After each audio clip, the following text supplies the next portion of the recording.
Hello, today I'm going to review the sound of the Eru Illuvitar from Michael Bruce on YouTube. He's a fellow audio reviewer, also known as Red Eyes on Discord.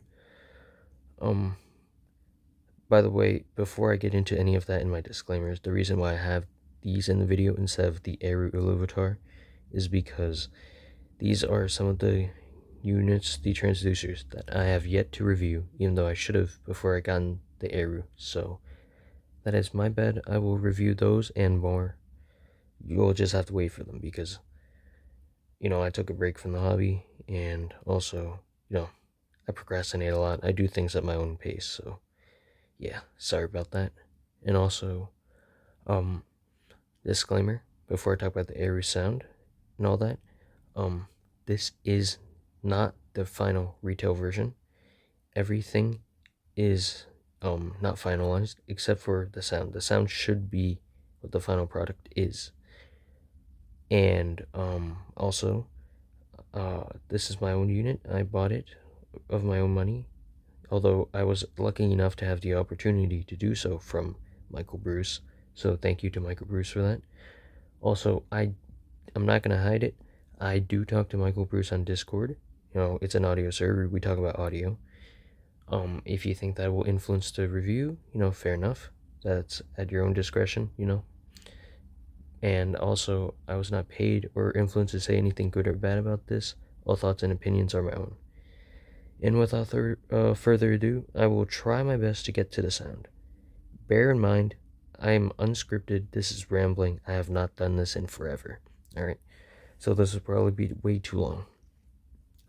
Alright, so I did say I'm going to get into sound, but before that, the Aero unit that I have is pretty. It likes a lot of power. Like, you're gonna hear it just fine with like something like an Apple dongle, but it will not sound like it should. Alright, you need at least a decent amount of power. Like, maybe a Qdelix 5K balanced. Like, I'm not saying you're gonna have to crank it all the way up like something with the 10P1, but like, maybe balance at like medium volume, or like you crank it up a little on the 3.5 millimeter balance, or unbalanced rather, that kind of power. So like, it likes its fair amount of juice. Also, let me see. Yeah, that's all I can really say about it, since I can't talk about the ergonomics and stuff. That's not finalized. Okay, so the sound. He told me that how he would describe it is it hits like a hammer and twinkles like a star, I believe. And that is decently accurate, I would say. The Eru has a lot of bass, the good kind of bass. It's predominantly mid bass focused, but not in a way that it's bloaty, and it goes from that to a sub bass that is not as prominently not as prominent as the mid bass, so it's a bit rolled off, but it still digs deep when it needs to, and it is a very satisfying bass all around, from the sub to mid bass, and it's just really fun to listen to.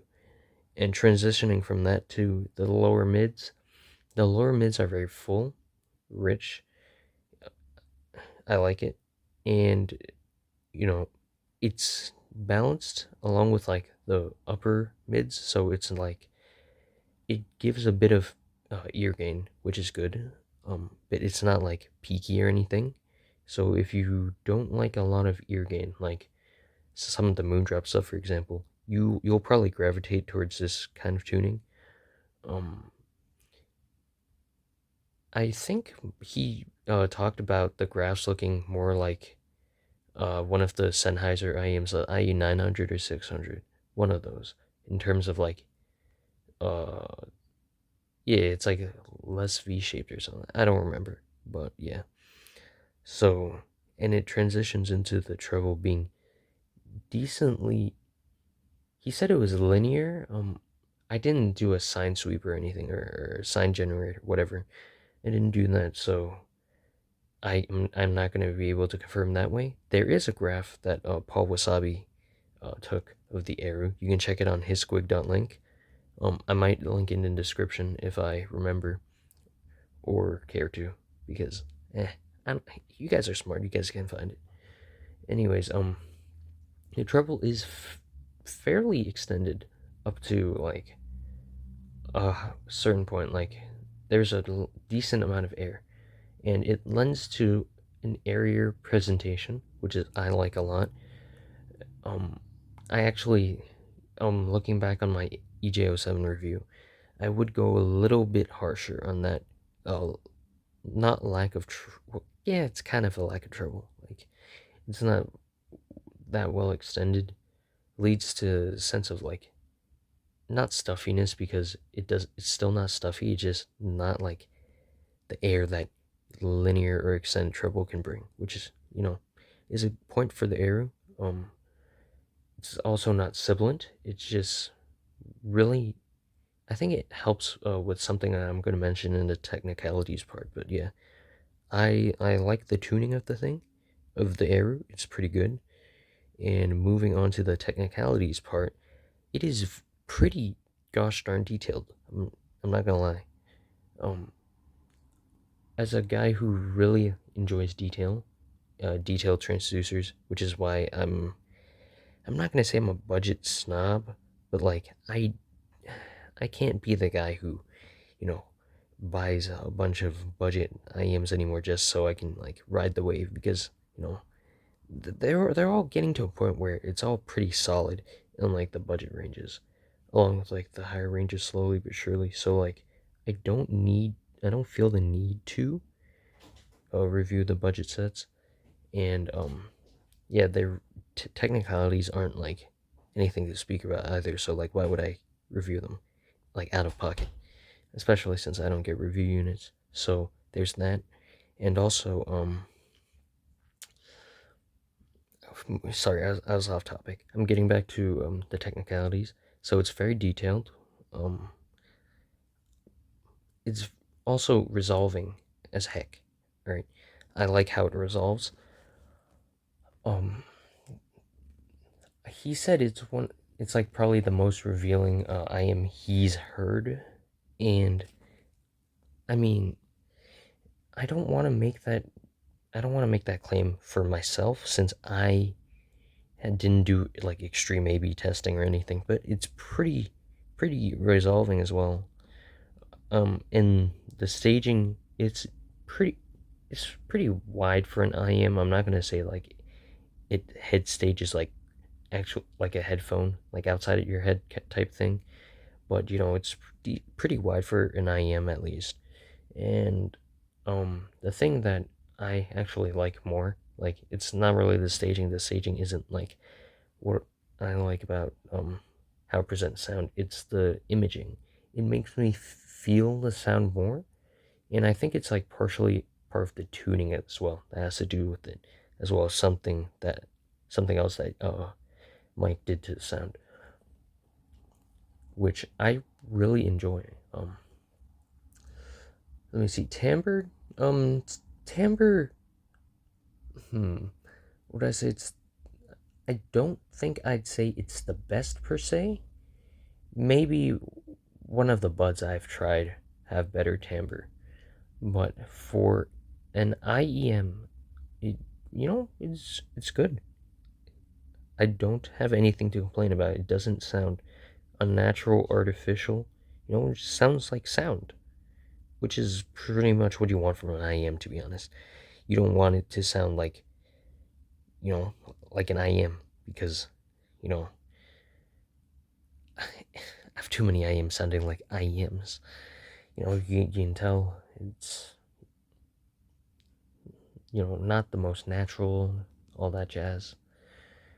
Um, Let me see what else. I mean, it's fairly dynamic. I'm not gonna say that the dynamics on this thing are crazy, but the highs and lows, like you can definitely tell, like the gradations and stuff. Let me see what else.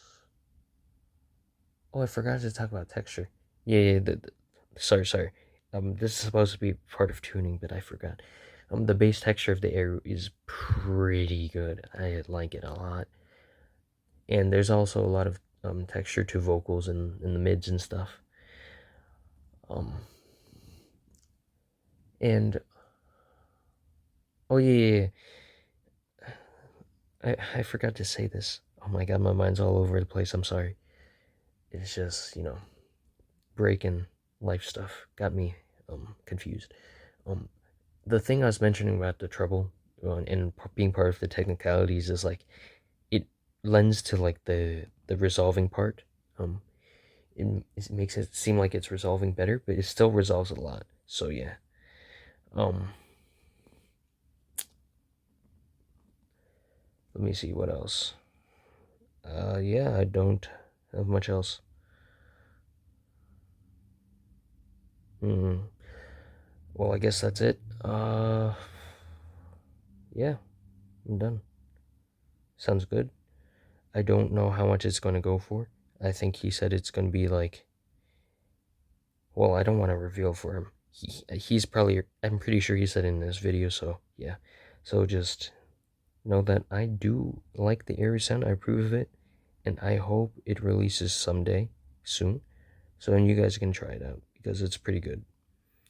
And with that, I am done. I'm going to try reviewing another set, and hopefully I get that out soon. Alright, see you guys. Have a good day.